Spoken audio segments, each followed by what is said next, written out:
Haleigh Ryan Hurst is a published children's book author, blogger, vlogger, and podcast host. Haleigh is a senior pursuing a pre-law triple major degree in political science and public relations with honors at the University of Oklahoma and Science of Law and Policy at Liberty University. After college, Haleigh plans to pursue a Juris Doctorate in Mergers and Acquisitions Law from the University of Texas at Austin. She currently works at a political campaigns advocacy group called Team Thrive in Oklahoma City. Haleigh is a member of Pi Beta Phi at Oklahoma Alpha and serves on the executive council as president. On campus, Haleigh also serves as the chair of the Gaylord College of Mass Communication Ambassadors and director of public relations for the winning Glasscock Mortazavi Student Government campaign. Sorry if I'm butchering the pronunciation here, Haleigh. After growing up with a speech impediment, she learned the value of hard work and dedication when it came to correcting her speech. Now Haleigh talks to whoever will listen, and that's why she launched her podcast, Hanging with Haleigh.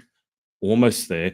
Haleigh has also been in the pageant industry for over a decade, holding numerous titles like Miss Oklahoma Teen USA 2022, Miss High School America 2020, and America's Ideal Miss 2023, and is currently serving as a current Miss Virginia volunteer.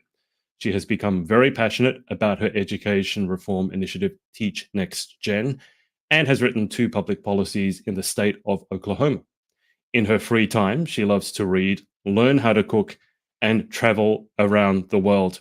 Well, that's it for the interview. Thanks for watching us. Thank you so much. Thank you. I mean, is there anything that you'd like to add to that, Haleigh? By the way, welcome back. Good to see you. It's good to see you. It's so good to be back. I think you kind of covered it all. You can just end it now. Yeah, we're all done. See you next time. As I mentioned to Haleigh before we jumped on, I was listening to our previous interview, which was a year and a half ago. It was back in April 2023. Given how much you've done, it doesn't seem like a year and a half ago. It seems like 10 years ago. And I remember one of the things that stood out to me was that you were talking about at the dinner table, you would like to, speak your mind, and you got sent away from the dinner table on more than a couple of occasions. So I assume that's well behind us. We're not getting sent away from any dinner tables anymore. No, unfortunately, I'm still keeping it calm, cool, and collected, and I now work in politics as a account manager and social media manager for Team Thrive, and so that's been a lot of fun getting to have my political outlet. And then when I go home to my roommates, we don't talk anything about politics. It's awesome, and I just get to now separate that part of my life. But I'm always good and fired up for a debate whenever one comes. Yeah, I do remember after interviewing you the first time, I thought, wow, this is an impressive young woman. And I don't say that to everyone. Some are very perky, some are very friendly, some are very clever, but you really struck me with, I don't know, here's the thing. How would you describe yourself? You know that pageant question, say, in 3 words, describe yourself. Would outspoken be in there? How would you describe yourself in 3 words? I would say, my 3 words I always go to are intentional, relatable, and steadfast. And I'm very intentional with the way that I create relationships. I think it's so important to always remember the small things, like people's names, a little fact about them, so you can always go back to them later on and you can form that small little relationship and connection. Um, Relatable, because I know sometimes it doesn't seem like I'm super relatable based off my resume, but I'm really, really quirky. I'm super easy to get along with, but when it comes to business means business. I'm completely put on a facade, I can say, I guess, and step into that role and that character in my life. But then normal Haleigh is just a college student who's trying to figure out what the next year of her looks like post grad. So that's a relatable thing that all college students go through. And then I'm also very steadfast in my morals and my beliefs. And I think my parents have always done just an amazing job pushing me and grounding me and making sure that I have everything I need to be successful. And so that's kind of what drives me to do everything. Can we talk about the morals for just a second? Because I've been thinking a lot about parents and how important they are to all of us who are lucky enough to come from a steadfast home, to steal your word. And I know on your podcast, Hanging with Haleigh, I know you interviewed your dad. I listened to that, which was very interesting. I don't know how I'd go with interviewing my parents, but he seemed like an amazing guy, very down to earth, but still very inspirational. And then I think your mum just followed me on Instagram like 5 minutes ago. So can you tell me more about your upbringing? How did your parents go about, instilling morals, beliefs, values in you? Because I think it's super important. I consider myself very lucky. I grew up in a household where my mom and dad have always stayed the same. They've been together for 30 plus years now and have had such a healthy and stable marriage. And that's something that I hope to one day have whenever I get married and I'm in that stage of my life. But my parents have very much instilled with me with hard work, you can do anything. A little background on my dad, he is a Navy SEAL or a former Navy SEAL. And so he served. In the armed forces. He went to college, realized he couldn't afford it right out of high school. And so that's why he ended up joining. And then he's like, if I'm going to join, I'm going to do it to the best of my abilities. And that's kind of what drove him to be a SEAL. And then my mom, on the other hand, grew up in a very small town in Texas. Her dad was the superintendent of of his school district. So everyone knew her as, the superintendent's daughter. And so that was always like she's more shy and reserved. And my dad is very outspoken and outgoing. And so they really do a great job of balancing each other out. And so I feel like I definitely got both of them blended very well. Yeah. But growing up, my parents always taught me, if you have a dream, that's great, but set goals to make it a tangible dream, or else it will always just be a dream. And so whenever I was talking to them about pursuing a career in law, they were like, okay, like set these tangible goals for yourself. What does the next 4 years look like for you in high school? The next 4 years look like for you in college? Gap year or Mhm. no gap year, what type of educational studies will you be pursuing? So that's something that's always driven me my whole life, but they've also taught me the value of hard work. One thing that was really cool about my dad is he grew up in a single parent household. And so he kind of raised his brother while his mom was off working Wow. multiple Okay. jobs at times. And so he truly knew the value of hard work. He started working at 12 in like different jobs and odd jobs. And so has always worked. All that I've known him, well, obviously my whole life, but he has always worked super hard for everything that he's gotten. And so that's kind of pushed me and motivated me. I remember bringing a letter in the mail I got from National American Miss, my first ever pageant I did, to my parents' attention. And I'm like, I really want to do this. And they're like, well, if you want to do it, you can raise money for the entry fee. And if you raise money, you can do it. And so I Yeah. raised $295 for that entry fee when I was 9 years old. And that kind of kickstarted my pageant journey. And it also taught me, the value of money and the value of hard work at 9 years old. And so if I ever wanted an iPad, they were like, okay, like you can raise the money and you can save your money and you can budget. And so I've also learned a lot of great financial skills from them. Yeah. Can I ask, do you remember how you managed to raise that money as a 9-year-old? Because I work with a lot of pageant women who are like 20, 30 years old and they can't raise $5, let alone $300. So how did you raise money at 9 years old? So my parents had a chore system, and so if you do your chores, you get paid a certain amount a week, and so everything was budgeted out. And if you did this chore, they would pay you. So basically, it was them paying my entry fee through the chores that I did around the house and around the neighborhood. I enlisted like my grandma, like I'm like, what chores can I do for you? And she would pay me, and I would save like birthday money. So instead of asking for gifts, I would ask for money donations for my Right. pageant. And so that's kind of how everything came to be at 9. That's super impressive though, at the age of 9. So it started early. Do you happen to know how your father and mother met? Because they sound like very different people, personality-wise, but also, the world of a Navy SEAL. From what little I know about it, doesn't necessarily cross with the teaching industry so much. So how did your parents meet? So my dad and my mom actually both are chiropractors, and so my dad does more now like land development because that was actually his first job was in construction. So he kind of went that route after owning and operating his own medical facility and chiropractic practice for a bit. But they met in, I would say in chiropractic school, but they actually met because my mom took a scuba diving class and my dad was her instructor. And then All they right. found out later on that they were taking classes and were in a lot of the same classes at Parker College of Chiropractic in Dallas, Texas. So that's kind of how their paths crossed. But I think it's really funny because they were both dating other people at the time. And I believe my mom was engaged at one point. And then after everything ended with their relationships, they ended up dating and now they're happily married. Well, the rest is history. Yeah, I have some experience with engagements and not working out so well. Sometimes I feel like getting engaged is the best way to end a relationship. But moving on from my own sad story. I mean, I didn't know, didn't remember that your dad was a Navy SEAL. Obviously, there's been quite a lot of former Navy SEALs go on to do amazing things in terms of coaching or becoming authors or things like that. I'm just curious in terms of whenever you prepare for a pageant and you're doing physical preparation, do you ever go to your dad for advice? Because if there's one thing that Navy SEALs are known for, it's how hardcore they are and how many people drop out trying to be one. So does it give you a few like, push ups here, squats there?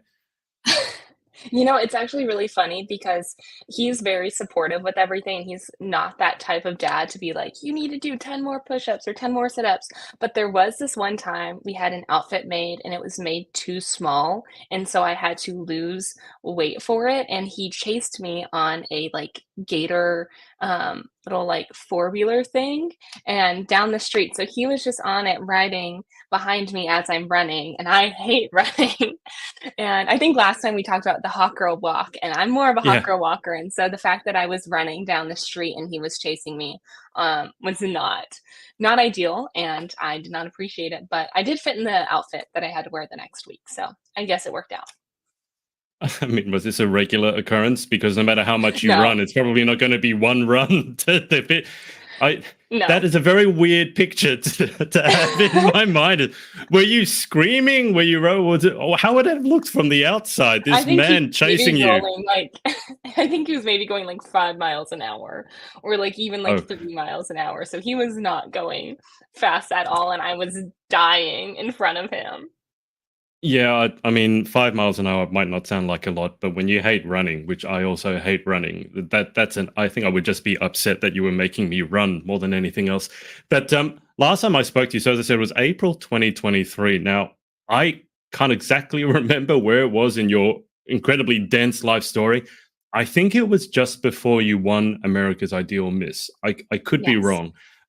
So can you just kind of catch me up on what you've done since we last talked? Because I've tried to piece it together, and obviously I follow you on social, but I can't keep up. I give up. So can you just tell me what you've been up to apart from the bio? Yes, so I've been honestly really diving into my education the past year and a half. We spoke right, I think the week after I gave up my Miss Oklahoma Teen Mm, USA title. I had no intentions of competing, and it kind of the day of the deadline came for America's Ideal Miss, and I was like, why don't I just sign up? And so I signed up, and everything ended out, working for the best. I had one of the most amazing years with Neely Musgrave, who's the national director, and she's a very close friend of mine now. And I got my first experience being in a miss role. I'd always been in a mm, teen or a junior teen role, so really stepping into that mentorship portion of pageantry, and setting the example of, what does it mean to be a miss? What does it mean to pour into all of my littles this year?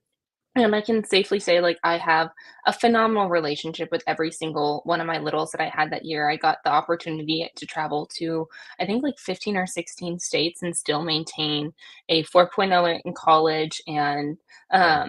traveled pretty much every weekend for Ideal, and it was amazing. And then the opportunity came for me to compete in Miss Virginia Volunteer because I was looking at adding a third major for my senior year because I honestly only have 6 hours left at the University of Oklahoma, but I'm not ready to graduate, so I'm like, "I'll just split it 3 and 3, and then I can take my research, my campaigns class, and everything will be well." And I was looking at different programs, and I saw that Liberty offers this law and policy course, and it's basically law school for undergrads. So I'm taking torts for Right. undergrads, contract law for undergrads, so it's really helping me prepare for law school, and I also wanted to make sure before I go and spend the law school money and fully invest in this, next step of my life that this was what I wanted to do.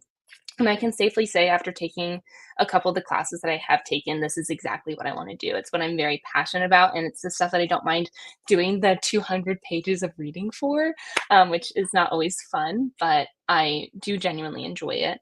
But that's kind of what's been going on with me professionally. Personally, I have been really investing on my campus because it is my last year. So finding different Mhm. mentorship opportunities, as the chair of Gaylord College of Mass Communications, I have the opportunity to lead a team of 42 ambassadors. And so we focus on internal and external recruitment for the college. Yesterday, I was actually in Tulsa, Oklahoma, doing a recruitment event. I have a recruitment event next week in Dallas, and at the end of the month at Houston, that they traveled me to for all these different events. Right. And then for Pi Phi, I serve as president. My term ends in late November, and I've had an amazing time. I lead 332 amazing women who have pushed me to be a leader, have taught me a lot of amazing skills like patience and understanding and leading with love and compassion, but still holding members accountable. So, a lot of great life skills have been learned. And I guess also since we last talked, I now live with 6 of my best friends. So, it's 7 of us in my house, and I love it. There's always something going on here. And so, that's kind of just a small little synopsis. Oh, and I went to the UK. Um, I was going to say, yeah, you forgot to yes. mention that. So how did that happen? Oh my gosh. So, it's actually quite funny because on a whim, of course, as a lot of my ideas come, the last day of the deadline, I signed up to go on this London trip. And I emailed the professors right after, and I was like, I'm really looking forward to studying abroad with you. I already paid for everything, but I can't make the classes in the States because I'm traveling. So what can I do to make up these classes? And they were really great with working with my schedule. So I did all the classes before we left for London. And then we were there for 20 days with my program. And so in those 20 days, we were in London, Bath, Bristol, and Cardiff. Wow. And we studied mass media and media studies of British systems. And so we went to like the BBC, and we went to go see Coco, which is a famous event venue. It's where like Beatles and they have Madonna's like disco ball there still, so that's kind of cool. Wow. Okay. And then I also met with some international PR agencies, and that was truly life changing because I got to see that I don't want to work in PR for the rest of my life. Hmm. So that was a really nice moment of clarity, even though it was abroad. I would wanted to have worked in international crisis communication. So that was really nice to kind of figure that out, but I got to do a lot of solo traveling too. So I actually went to Copenhagen, Denmark, and it's beautiful. I love Danish people. I've decided they're all just so kind and so welcoming, and I can see why it's one of the happiest countries in the world, Mm. and it's one of the safest. So that was a lot of fun getting to solo travel there. And I ended up staying in London a week after my group left to explore, and I met with a bunch of different public relations firms. So I was over there and had a couple job interviews, Hmm. and also a lot of informational interviews just so I can get some clarity of what I want to do when I'm older. And so it was a really great trip. Well, I'm just curious, what made you realize that PR wasn't the path you wanted to pursue? Because I think, and correct me if I'm wrong, last time I think you were interested in pursuing PR. So what Mhm. was it exactly that you went, okay, this path is not for me? I think it came more of I want to do more of the logistic sides. I want to do more of the speaking on behalf of clients instead of creating. I'm not Right. creative. Well, that's a lie. I am creative, but I'm not creative minded, so I don't like see the big vision. I'm very analytical and logical, and so I see where I would fit into public relations, which is research, and Hmm. frankly, I hated my research classes. And so I knew that I would not do well in research in like an actual job setting, but I do love working with clients and negotiations, and I do also love finance. And so I worked and I talked with a lot of different business and finance firms. And so I then took that knowledge and I was like, okay, let me narrow down what type of law I want to do. And that helped me discover that I want to do mergers and acquisitions. And how did you find London, just as an American traveling to London? I mean, I've been both to the south of America and spent a deal of time in London and Cardiff and Bath and not Bristol Mhm. yet. All those places you mentioned, they're not really the same. I mean, weather-wise, especially, the accent's a bit Yeah. different. How did you find the UK? Oh my gosh, I loved London. I actually really debated on moving there after this year. I'm taking a gap year, and so 2 of my best friends are moving to London for a year to pursue their master's, so I thought about moving with them and trying to get a work visa and work there for a year and then come back for law school or even 2 years and then come back, and it's still an option on the table, it's just not as high of a priority as mine anymore, but it was one of the best experiences of my life, and I love the tube system. The underground tubes are my favorite thing ever. I'm not a great driver, and so just getting to, like, hop on the tube and then you're all the way across town was awesome, and then there's no traffic, but I really enjoyed it, and I think I also enjoyed it because 50% of people who live in London or have some type of business are not from the UK. So it was a huge international hub Yeah. where I got to experience so many different cultures, so many different aspects, and so many different perspectives. And so I love just talking to random people, meeting new friends, and like really making those connections because we truly have nothing like it here in the States. I mean, Mm. some people will compare New York, but New York is nothing like London. I've been to New York. Well, to clarify, I spent 24 hours in New York, and New York That's definitely enough. is. Yeah. She says, hustle, outspoken, as I said, hustle and bustle. But London, I think one of the things that really is a melting pot of different Mhm. cultures. I mean, I'd be curious, as a silly example, what did you eat whilst you were over in London? Because in London, you have access to, I mean, like they say, the national Everything. British food is curry, which you probably wouldn't have thought before you headed over there. But what, you ate everything? What are some of the things you tried? Okay, I will be honest, I'm not a huge fan of curry. I really gave it a shot. It's not Okay, for me. that's fine. I was not a huge fan of fish and chips.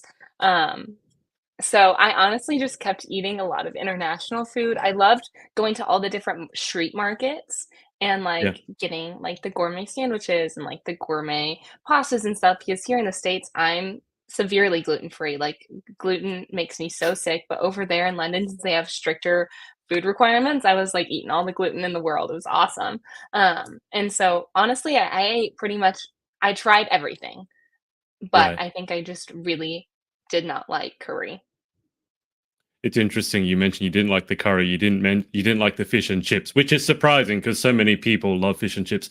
I will say, I'll put in a plug. Australia has the best fish and chips in the world. Okay.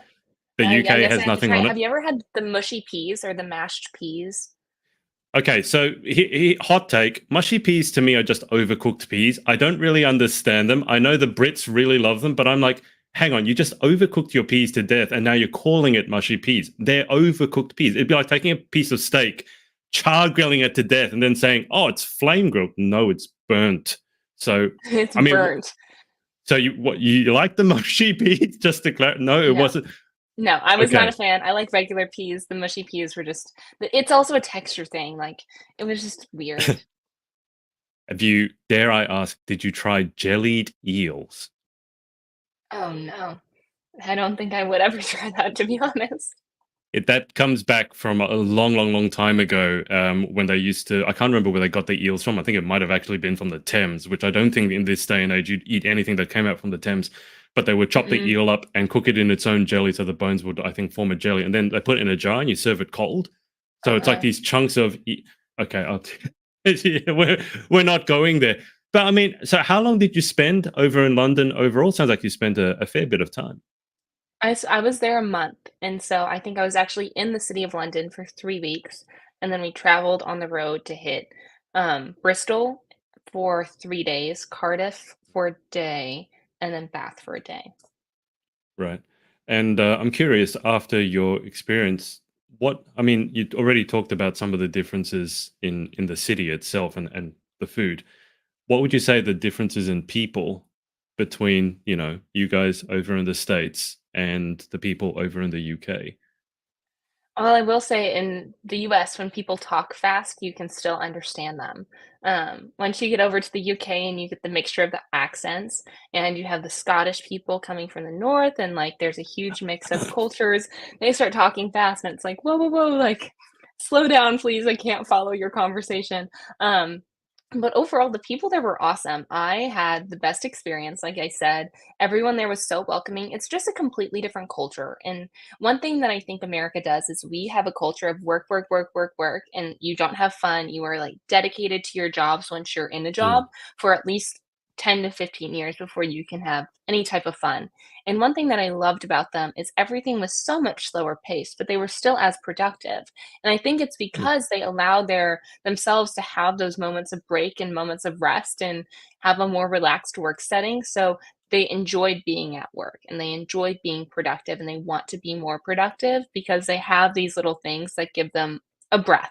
And so one thing was I loved taking evening walks and just seeing people out at the different pubs and the different restaurants, Mm. just sitting out on the terrace, like enjoying each other's company or just like living their best lives alone. Like that made me so happy. So whenever I was there for my week alone, I really did enjoy just like going out and sitting and having a book, like reading a book out in the street and just like taking in everything. Yeah, they do have a very big pub culture. Very often going down to the pub for drinks after work. Yes. How was the weather for you though? It was honestly, it wasn't that bad. I went in May to June, so it Yeah. only rained, I think, 5 or 6 days that we were there, but when it rained, it was Wow. like torrential downpour. Some days it was a little chilly, some days it was hot where I was wearing, like, a tank top and shorts because it was, like, 85 degrees, and I was like, "This is nice," and then the next day would be torrential downpour. So, it was just very bipolar, but also I'm from Texas where it can be 100 degrees and then it can be 20 degrees the next day, and you never know. I was going to say you found it hot in London when I was over in Texas, every day was 110. Forget 100, and I'm from Sydney. I Mhm, like the heat, but 110, that was like standing in an oven. I never felt hot in the UK. I will say, I don't know if you notice this, when it does get to about 80 degrees, or that's a heat wave for them, and they mhm. all run to the beach, super excited, Yes. wearing tank tops and all that stuff, and then they all come back looking like a cooked lobster because they've all gone Mhm. bright red because they're all sunburnt because they never see the sun more than 2 days in the Yeah. year. So I'm What was surprised really that you cool. found it hot.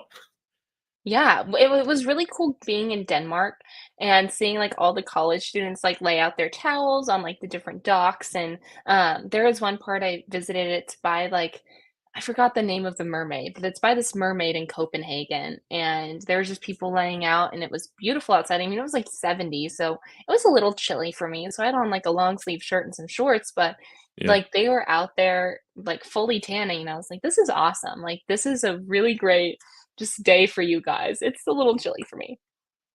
It sounds like you had a pretty transformative experience. I did. It was what I needed, exactly when I needed it. I talk a lot about facing burnout because I do so much. And Mm. at the end of my junior year, I was facing so much burnout. I just came off of a 23-hour semester, 21-hour semester, and I dedicated so much of my time and energy into everything that I was doing that I didn't leave enough bandwidth for myself. And Yeah. I really realized that. And so going to Europe, it was just a nice way to unplug and refill my cup before I came back and I Mhm. could be productive again. And now I say that being in 30 academic hours this semester, so I'm definitely about to run on empty here in the next couple weeks, especially with all the appearances I have lined up, which I love doing and I love my job as Miss Virginia volunteer and I love everything that I do. But I also have to remind myself that I do have to slow down. As someone who took 34 hours or almost 40 hours in his final semester because he overloaded, I certainly can sympathize with your situation. I have no sympathy for art students who complain about their 5 or 9 contact hours a semester. Yes. We certainly didn't see eye to eye. But on this subject, I think we should talk about time management and Hmm. maybe not just how you manage your time, but maybe how it's changed over the years. Because it's one thing to be super productive, super efficient, which you've already mentioned, but we're all human at the end of the day. No matter how busy, how driven you are, we do need a chance to recharge. Hmm. So I'm just curious, how do you manage your time? Because you are doing so much. And how do you actually bake in time for yourself so you're not just running your battery out? Yeah, so I used to do everything on a written planner, and that worked for me for my first 2 years of college, and then junior year, I was really struggling with my written planner. I would just not write things in, or I wouldn't schedule enough time, and Mm. I couldn't fully see, like, a line out of my day, and it just became very unproductive for me, and so this year, on my whole I'm back from Europe. I'm going to recenter myself and set myself up for a great semester. I switched over to Google Calendar because I am Okay. a staunch hater of electronics. I do live on my phone and on my computer, but that does not mean I like to. So I did transfer everything over electronically, and it's made the biggest help in the world, especially because I can see out my days. I can color code them. It's really pretty. And I also still have my paper checklist where I will literally Okay. sit down the night before and I will write out a checklist. So I'll put on my priorities, what is a like what I call a mini priority, so not as important, but would still like to get done, and then my negotiables down at the Hmm. bottom. so I can go throughout the day and mark it off, because if I don't mark it off, I don't feel like I've had a productive day, so I literally love to take my highlighter and be like, "Check, check," like, everything's done. Um, and then how it goes with scheduling time for myself, I will block in time periods to go work out, and I'll give myself, like, 2 hours in the morning or 2 hours in the evening just to go work out. I will schedule a no phone time, so I'll schedule, like, an hour where I won't have my phone on me, and I won't answer any text messages. And Mhm. then I will also schedule time just to study and then just to read, and then I'll also sub subhead them with what subjects I need to be studying and what I need to be reading, so then it also keeps me on track. And then if I don't get it done in that time, and unfortunately, we'll just tack on to the end of my day, which isn't always great because then I'll be up to 2, 3 AM in the morning, and that's not very helpful when you have a 7 AM wake-up call. So, just, like, really trying to stay on top of myself in time management, but I will say I keep having to delete and re-download TikTok because I will find myself just mindfully not like mindlessly scrolling for hours, and I'm like, I need to get off this app. I remember you talking about social media and in our last interview, and I think you kind of had a love-hate relationship, or maybe it was just hate-hate relationship. But I mean, it doesn't surprise to hear for me to hear from you that you're not such a huge fan of electronics.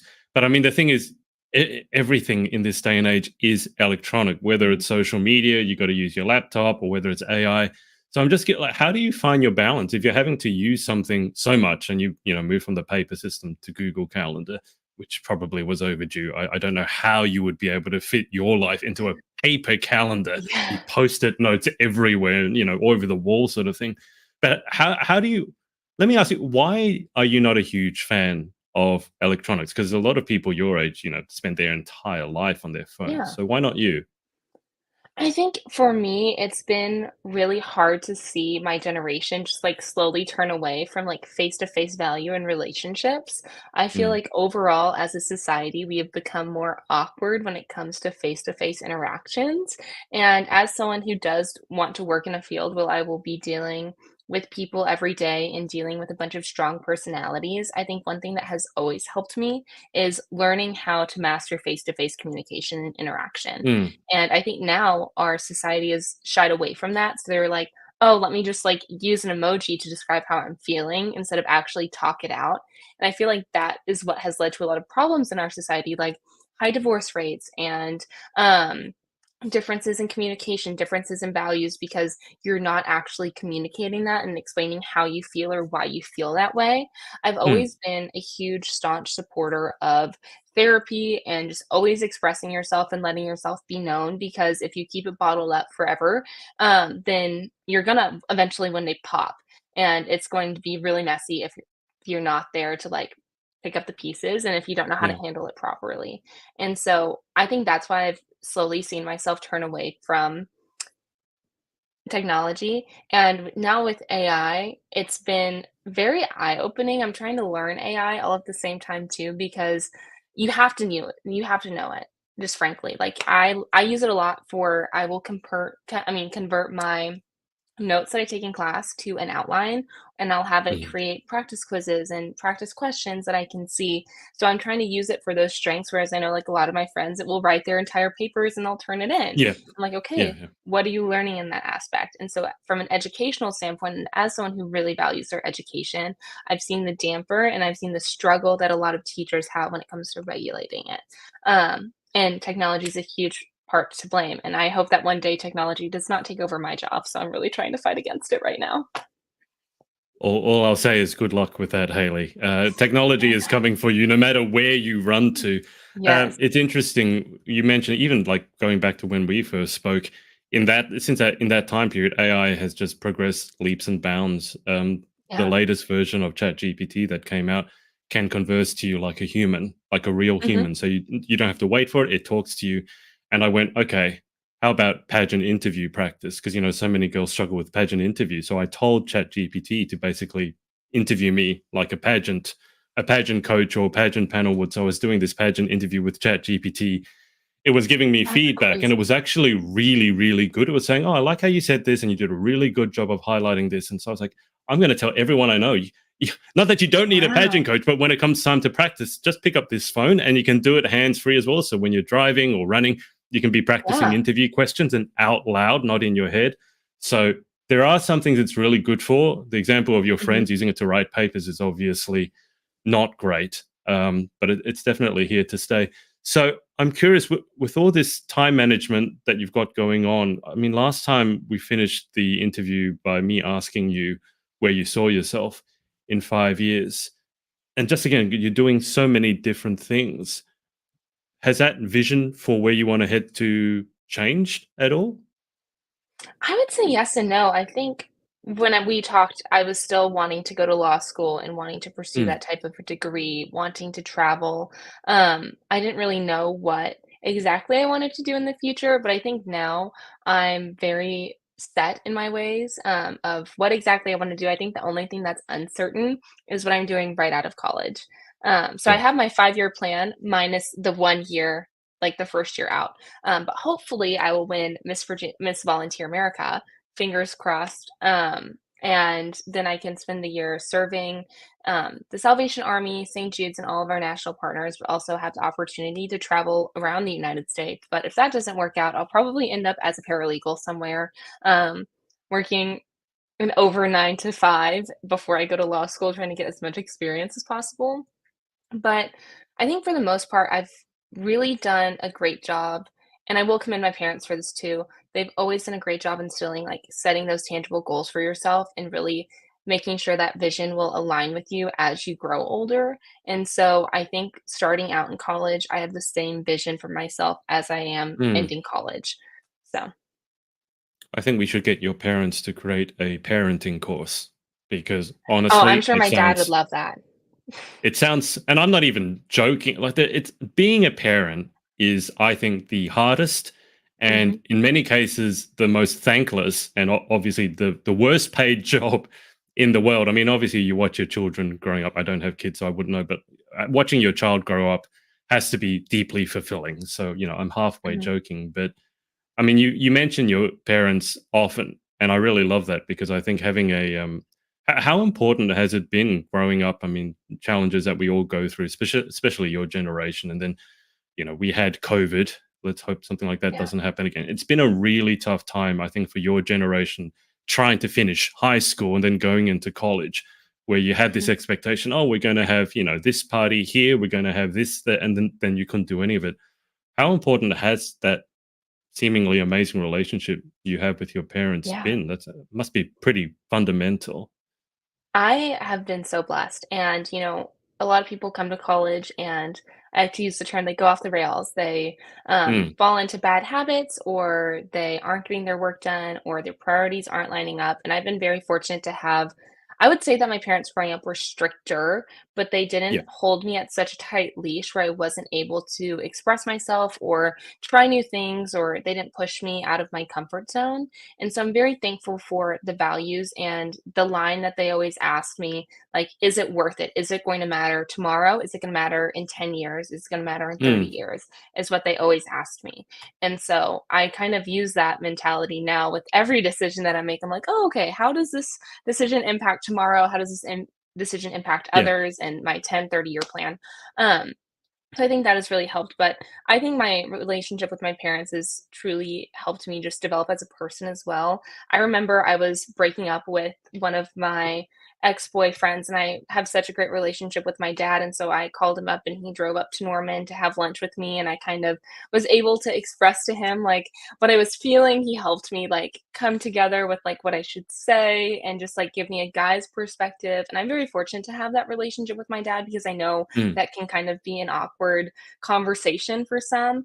But my dad has always been very supportive of me and of my goals and dreams, and always wants the best for me. And I think he also taught me, how I should be treated by mm. potential people that I'm dating and by friends. And so by always like seeking his guidance, I think it's always kept me on task as well. Definitely need a parenting course. I think we we definitely need to make this happen. I know plenty of people who would be very interested in how both of your parents have managed to do that. Now, just to change tack slightly, I was going through your social media trying to figure out what you've been up to. As I said, it was hopeless. I couldn't do it Mhm. beyond me. But I did see you were on, I think, another interview somewhere, and you were talking about, because last time we talked about standard testing, and Mhm. how much you disliked it, and I certainly dislike it. And then I seem to remember you talking about, I think you enacted or signed into, I don't know the exact terminology, but assessment-based protocols Yes. versus standardized testing. So tell me more about that. Yeah, so one of the public policies that I'm very passionate about is promoting assessment-based courses and testing over standardized testing. So I truly believe tests like the ACT and SAT and LSAT don't really measure your knowledge. Mm, And it's something that we as students put a lot of weight into. I remember I took the ACT 4 times, and my practice tests were never the same score as my actual tests. I always scored lower, and that honestly left a huge damper on my self-esteem and my academic performance because I felt like I was never worth it enough academically because of my standardized test score. And I was like, yeah. this isn't showing how intelligent I am and how smart I am. It's about beating a test. It's not about testing your knowledge. And so what my public policy explains and implements is assessment based. So you take a assessment in the beginning, kind of assessing where they were the grade before and some of the new things that they will be learning in that grade. And then Right. there will be another assessment Christmas break right before they get out for the second semester of things that they've learned that semester and things that they learned in the prior year. Still keeping it up and introducing some new topics. So then you can see the gauge of where they're at. Because I Hmm. truly believe if you don't meet students where they're at, they're never going to learn. And so if they feel like they don't understand simple math and multiplication and division, and that's what they're struggling with, they obviously can't go and learn Algebra 1 and Algebra 2. So it's about seeing those learning gaps and then adjusting your curriculum to fulfill those learning gaps and being flexible and helping those kids learn and succeed. And then at the end of the course, after you finish, Mm. reassessing and being like, what have they learned this year? What topics are mastered? What topics still need work? And then passing that data on to the teachers in the next grade. And I think that is how you really teach students. You have to meet them where they're at. My grandma, I come up from a very long line of educators, and my grandma was a teacher and a principal. And then after she retired from being a principal, she went and taught teachers how to teach kids in poverty because teaching kids in poverty is different than teaching kids who come from a middle class or an upper class Yeah. family. And they face a lot more mental and emotional challenges and have different hardships too. And so, because my grandma grew up in poverty, it made her the best teacher for it. And so, she explained her personal experiences, things that she implemented when she was a teacher and the impacts that it made on students. So she's Mm. taught everything from um, those in special institutions for deaf and blindness to kindergartners to middle schoolers. She's taught everything and she has taken that knowledge and loves to share it with people. And so that's kind of what she's also shared with me and put on my heart. And since Oklahoma is ranked now 49th in the nation for education, it's really unfortunate to see these students fall behind in a lot of our schools. I think over 50% of Oklahoman students are considered underprivileged. So, Wow. That's quite a shocking statistic. Do you think the teachers need more help in order to be able to help the students? Because I've interviewed, I was considering being a teacher at one point, and then I just realized there would be so many, I had my hands tied in so many ways by the system that I didn't feel like that was the best way I could make an impact. But there are a lot of very hardworking, well meaning young women in particular working in education, and to implement what you outlined or just to improve the system, do you feel like they need more help or more support or more resources to be able to mhm. really do that? Yeah, absolutely. And I feel like there's a staunch difference between the top 20 states in education and the Hmm. bottom 30. There's a huge difference here in the United States. And unfortunately, a lot of our states are education is mostly funded by the state. It does have some federal Right. funding, but there's just not enough. I know teachers are severely underpaid. There's only so much that they can do with their resources. Mm. And, for the people who are equipping our next generation to really struggle to make ends meet and to get supplies for their classroom and find resources. I don't actually work. I go and I volunteer every week through Jefferson Elementary School in Norman, Oklahoma. I go in and I read to kindergartners. And so all these kindergartners come from broken homes, or English is their second language, or they face some type of learning hardship. And so getting the Mm. opportunity just to read to them and be a friend to them for 30 minutes out of their day has left such a huge impact on me. I've been able to do this for the past 3 years, and I'm going to be doing this all of my senior year. So I'm definitely going to Wow. miss these kids, but seeing how much they grow throughout that you're with them, I think that is what is so impactful about it. Mm. But unfortunately, teachers just don't have that support and that help here, especially in Oklahoma. And Texas is ranked like 35th or 36th, so it's still bottom 30. And so just finding those resources and hopefully one day having a representative or a governor or even like a president who's really staunch on education. I think the Bush administration, especially Barbara Bush, did a great Mhm. job promoting childhood literacy, but it shouldn't just end with one administration. Yeah, I mean, it shouldn't be a partisan issue. I mean, I think every politician should be. It has to be one of the priorities in funding Yes. for any country Mhm. because they literally are the future. I think it's interesting because I remember last time speaking to you, you had a speech impediment growing up, and I seem to remember you saying you'd won your first pageant. I think it was at the age of 13, and then someone told you, some judge or something told you, if you never overcome Yes. that, you never do well. And that kind of fueled you to overcome your Mhm. speech impediment. And I remember you said it took you 6 months where people told you it would take 2 years. How does it feel being on the other side of that now, where you're going into school reading to these kids? I mean, you must resonate if they have like learning difficulties. Mhm. It must be beautiful to be able to resonate with them. And go, well, I had difficulties growing up as well. Yes, and I think that also plays more into the relatability aspect that I was talking about Mm, earlier. I think it's so easy to see a title holder come in with a crown and a sash, or mm, even just an older student coming in and helping a younger student and be like, I can never be like them. That's not something that I see myself ever doing because that's something that I fully believed myself. I thought I was never going to be able to communicate effectively, especially being 13 and having my dreams absolutely crushed right in front of me by a grown man. Um, that was something that was really hard for me at first, and that was a hard pill to swallow. And so just by being someone who is relatable, going in and always mm. showing kindness and compassion and meeting people where they're at is so important because you can't set these unrealistic expectations for them and you can't set your unrealistic expectations for yourself. And so it's about meeting them where they're at, assessing, and really building that relationship because a lot of learning is done out of relationship building. How did that experience not scar you? I think it has, to be honest. I am I mean, very, you remember very it. aware.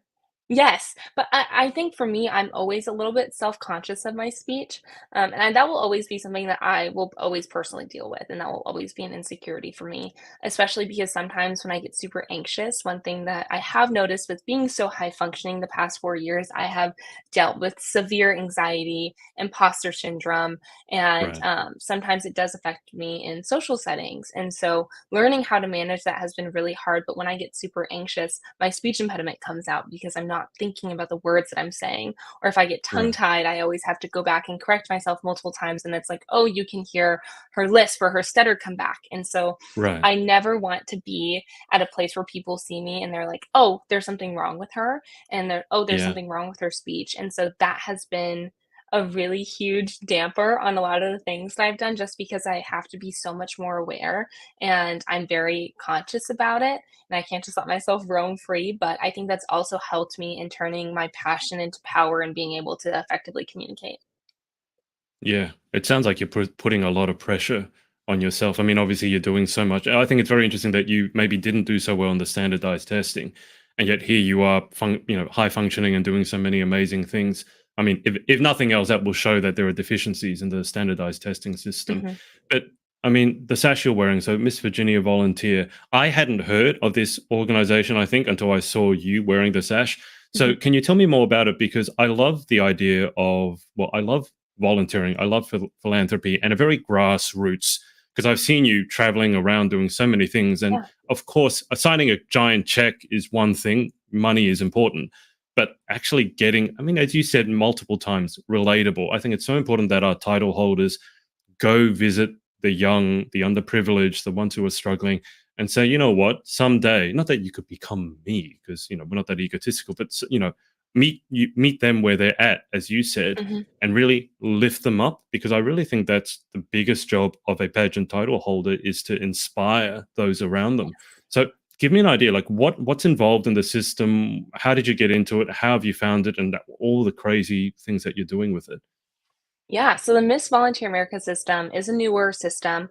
And I actually got the opportunity this past summer to go and watch their national pageant and watch Berkeley Bryant, who is Miss Volunteer America currently, be crowned. And so they just crowned Berkeley's their third national title holder. It started out of the state of Tennessee.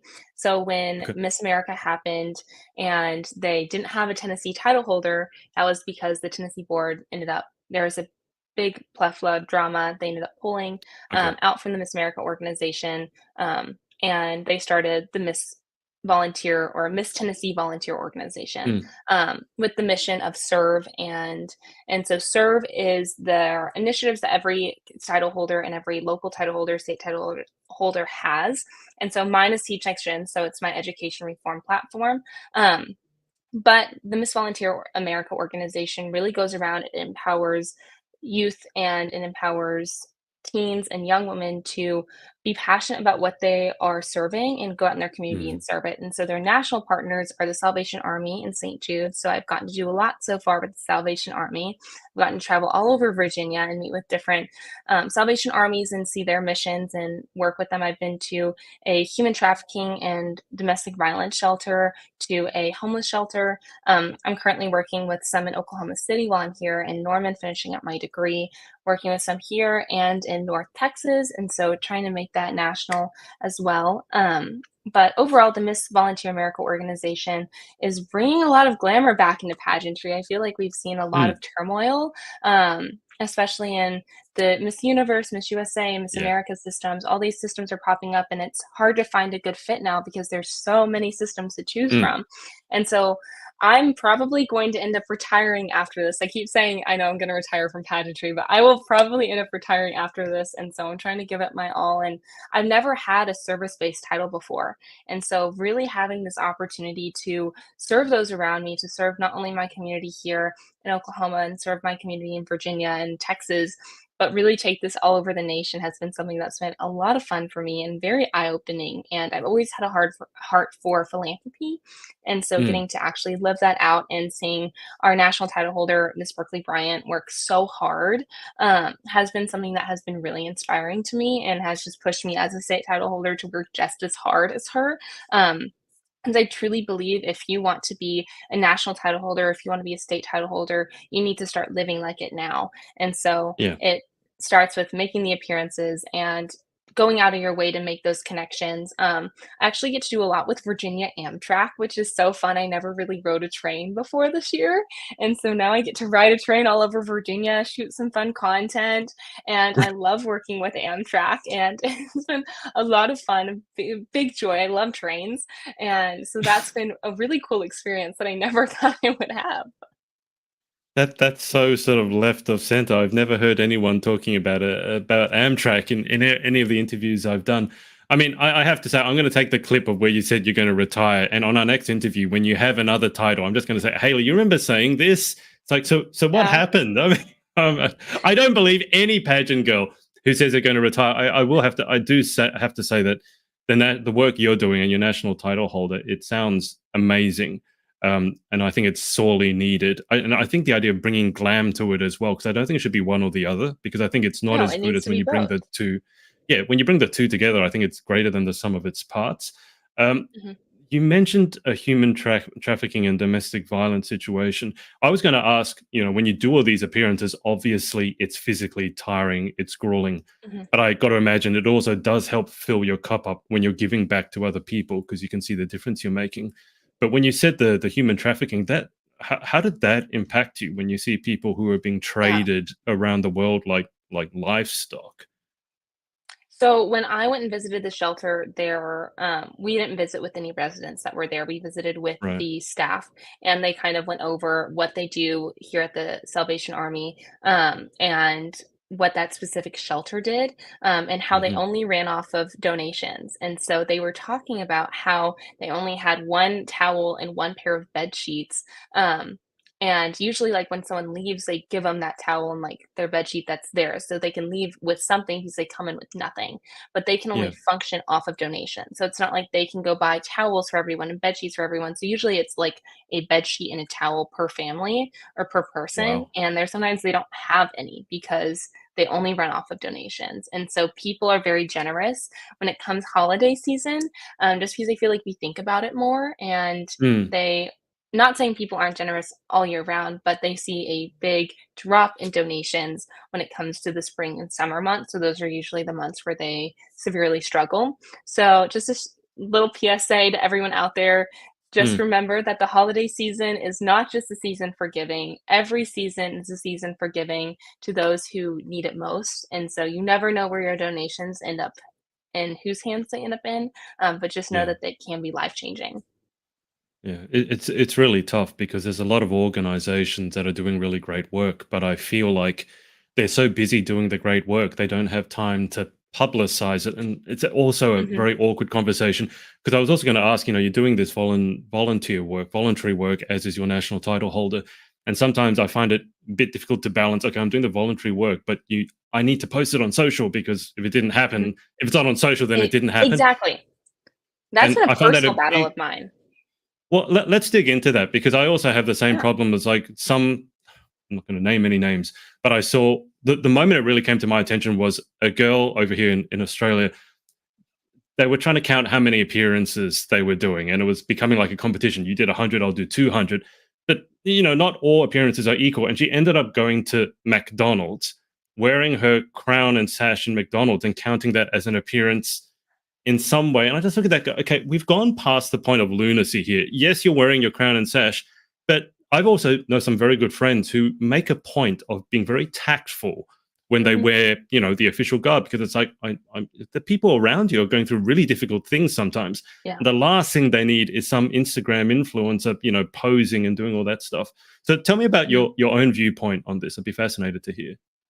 Yeah, I think it's for me, it has always been hard to publicize service because I truly believe, and Mm, my parents have always instilled in me that self service is selfless, yeah. and to always lead with a servant's heart and lead with the values in the Bible. I'm very deeply rooted in Christianity, and so I always have had a hard time when I volunteer, like, oh, like someone to come take a photo of me by the sign with my sash on, just because it always is a little bit of an uncomfortable conversation.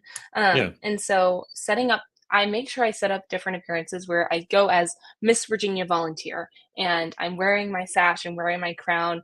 I'm doing these interactive appearances. And then there's some where I will just wear my Miss Virginia Volunteer t shirt and I'll go in with no sash and no crown. And it's just being Mm, aware, yeah. situationally aware of where you are, what people you are dealing with.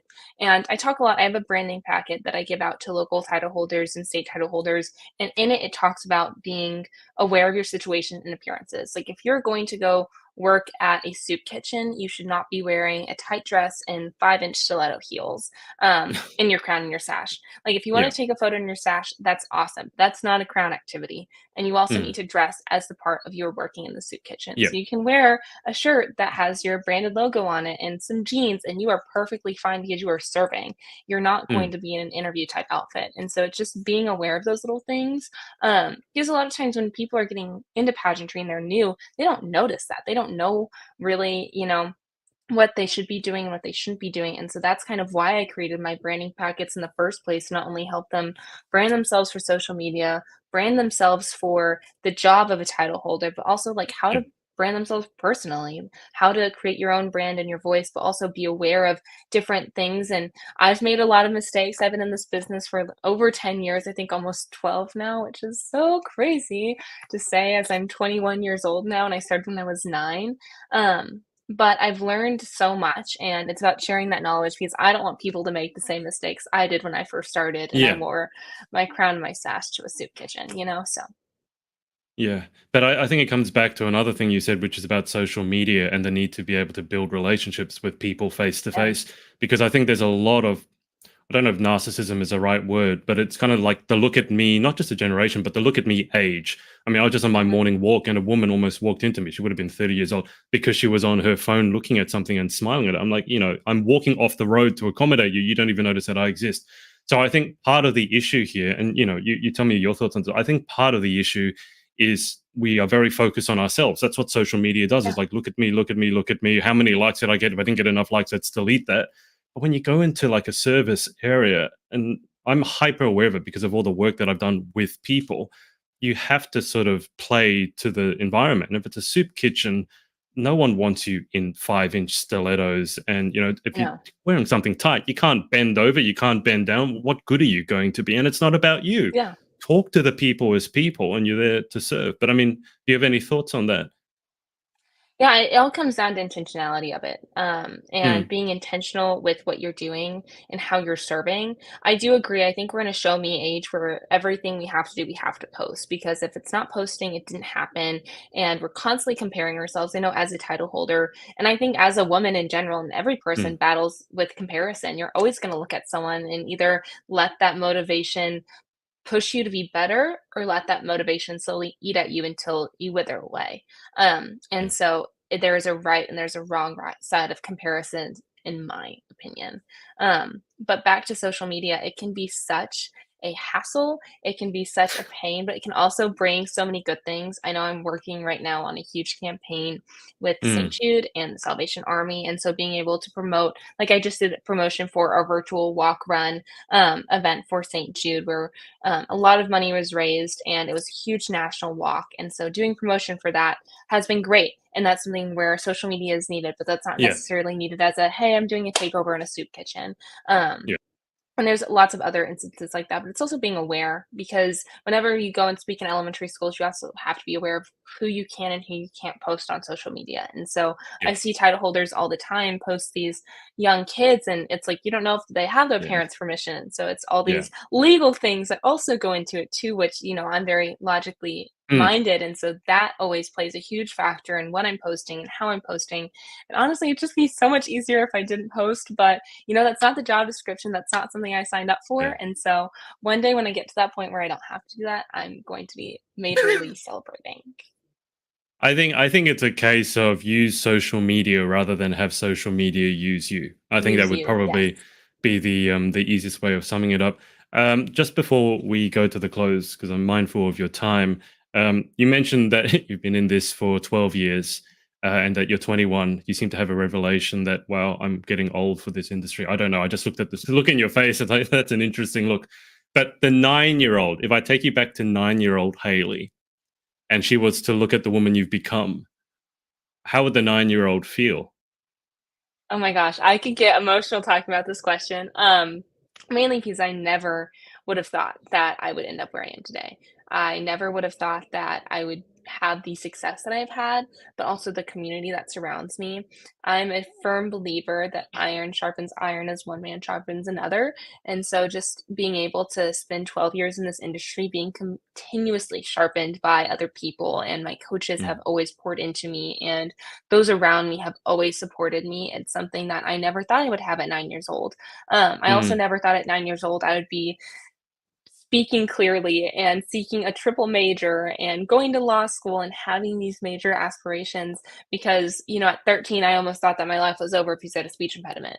And yeah, so looking back and like seeing the huge change in my confidence, my self-esteem, um, and that's a huge reason I think why I'm still competing and why I haven't fully entered that retirement era yet was yeah, because, at 9 years old, like I never would have thought I'd be here. And now that I'm here, I don't want to not be where I'm at. And I've been so fortunate to have these relationships with littles and mentor them. And that's something that I love to do now as I'm kind of stepping behind and doing more of a coaching role as well, mhm, but empowering younger girls to find what they're passionate about and helping them learn how to communicate better and learning skills that will help them not only in pageantry in life, because I know how much this has helped me and how much this has set me up for success.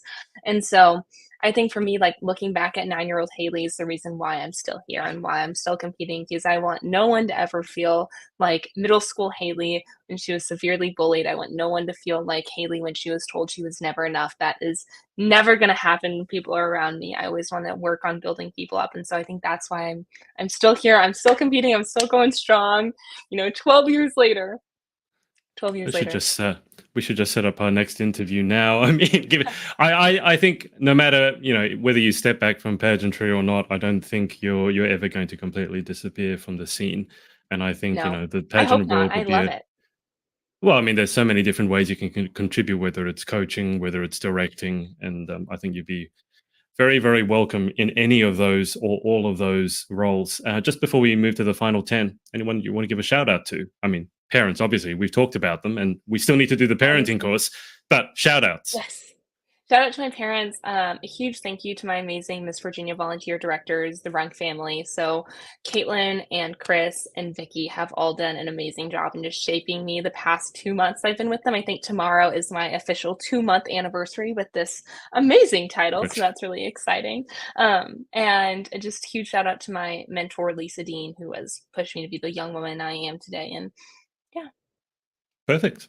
All right. Well, let's go through these 10 final questions, same as last time. I don't remember what you said last time, but we'll find out. So, I don't remember number either. one, what is your favorite word? Ooh. Balloon. No explanation required. We'll just leave it at that. Number two, what is your least favorite word? Oh, wow. Um, any R word because I hate using my R's. So that round the rugged rock, the ragged rascal ran. That's not something that. Don't ask me to say that. Okay, I won't. Number three, in life, what gets you excited? What turns you on? I think it's just being around other people who are excited to live life and excited to have another day, another new opportunity, and are just genuinely positive people. What turns you off? Negativity and social media. That's kind of synonymous, isn't it? Negativity and social media. Anyway, moving on. What sound do you love? I love the sound of popping popcorn because popcorn's one of my favorite foods, first off. And secondly, it's just so soothing to pop popcorn and then you like throw it in a bowl and mix it with like different toppings. Hot take. I've never understood popcorn. It's like 50, 60% air, and then the rest is salt and butter. But Yes, that's it's just so me. delicious. What about what sound do you hate? Clicking sounds, like constant clicking sounds. So clicking pins, clicking computers, clicking electronics, clicking anything. It drives me insane. I can't focus.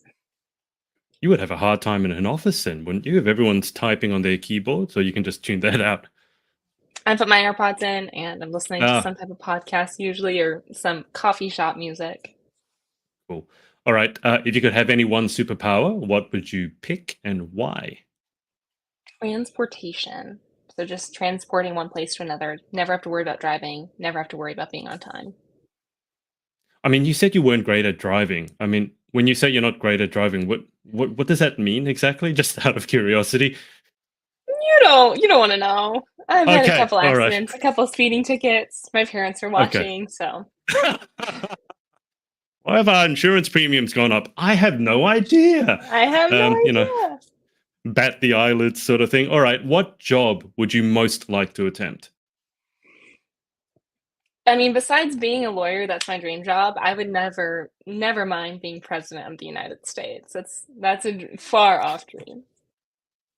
When that happens, let me know. And I mean, I can't vote for you. I'm not an American citizen, but I'll campaign for you. That Thank you. I campaign. appreciate that.